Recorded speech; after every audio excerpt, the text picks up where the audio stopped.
Hi, this is Katie, and I'm sitting in the park. It's a lovely day. I'm sitting with Tom and Mark. Hi. Hello, Katie. Hello. How are you?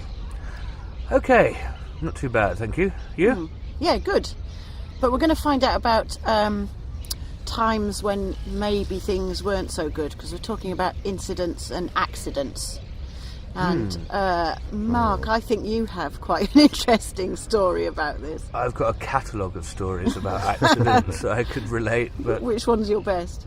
well, the most spectacular obviously has to be when I fell off a balcony in Sydney and broke my neck.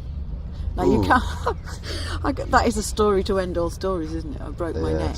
It could have been a story that was not a story, because it could have ended my life rather than ending any story. But here I am sitting in the park, and yeah.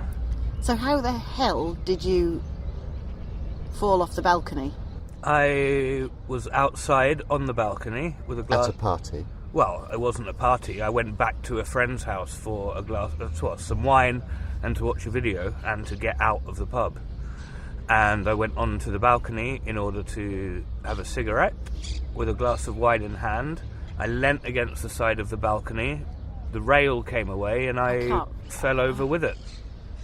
And you ended up falling through a tree, didn't you? Yeah, well, I think the tree saved my life, because I tried to grab onto the tree as I was falling, missed the branch, but scraped the entire outside of my forearm down the trunk, which I think must have slowed my velocity, so the impact on the concrete was less. You hit concrete? Yes. He knocked down a garden wall with his head or something, I can't didn't he? believe that. No, with my legs. My head was on the floor in the front garden, and as I fell, and I don't know, but the position I was in was one of those concrete wooden garden walls where you have a little pillar and a horizontal metal bar and another pillar, and so on. Yeah. And my legs flopped onto one of the metal bars and dislodged it completely from the two little pillars either side. What was the reaction of everybody around? I mean, did they all just go into a major panic? Well, there was only Clive who was upstairs, like the friend I went back with.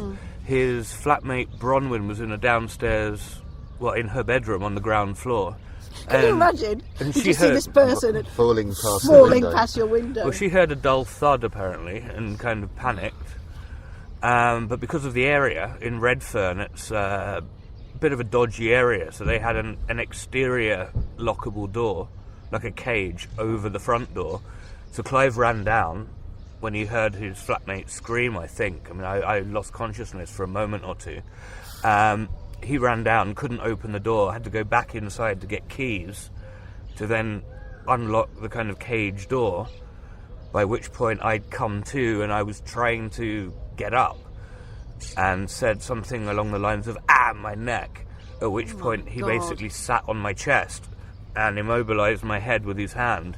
It's a really good job he knew what he was doing, actually, because that, if you'd got up and walked around... Well, touch wood, he'd actually done some kind of first aid, health and safety course at work that week, so he was called into practice pretty rapidly for him, poor guy. Yes, I remember that incident. It'd be hard to forget that my friend broke his neck. Yeah, and I'd just arrived in Australia at the time, and I'd just gone off myself for a little trip north to go sailing. I'd gone sailing, yeah. And just got this phone call from a mutual friend we had in Sydney who had been, like, organising everything in the hospital with Mark. Oh, Nick. Yeah, with Nick, and he was just like, oh my God, Mark's broken his neck, and you weren't very well, were you? And they strapped some contraption to his head to, what was it called? Some kind of harness, some head brace. I think it was a halo brace. And they screwed screws into his skull. And he was in this thing for 3 months, and I remember seeing him come out of hospital, and I'm going, walking up the street with you. What was that road where you lived? We walked up the street, and everyone in the street's looking at Mark. Oh, Coogee Bay Road. Walking along with this. Well, you still had thing. The thing on your head For 3 months, and a whole chest harness to. It was like a big body plate, it? and essentially it was a circular thing screwed into my skull with horizontal bars, 2 at the front, 2 at the back, onto like a full body plate to completely immobilise the neck. The idea being that the bones would then fuse back together. but on the inside it had like lanolin. Does that work? Lanolin, Like a kind furry, of wool, fleecy. so Yeah. it didn't have an So it adverse didn't reaction to my skin. But wandering around late November, early December Sydney with that on, in 40-degree heat was rather inconvenient. Yeah, it's nothing that a cold beer couldn't cure.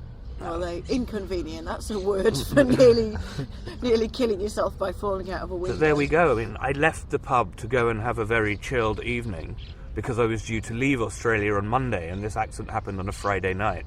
So the idea was leave the bar, go to a friend's house, watch a film, have some wine, maybe have something to eat. Big party on Saturday, like a farewell party. Sunday recover, Monday fly.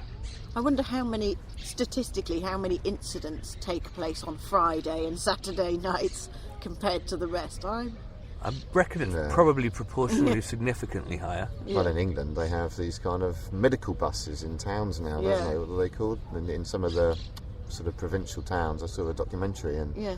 they basically have these buses just waiting for people to, come in with violence-related injuries and, being sick and unconscious in the street, as they all go out on a Friday and try and kill themselves with alcohol, basically. I don't think they try. I think it's just an unfortunate byproduct of their behaviour. Yeah.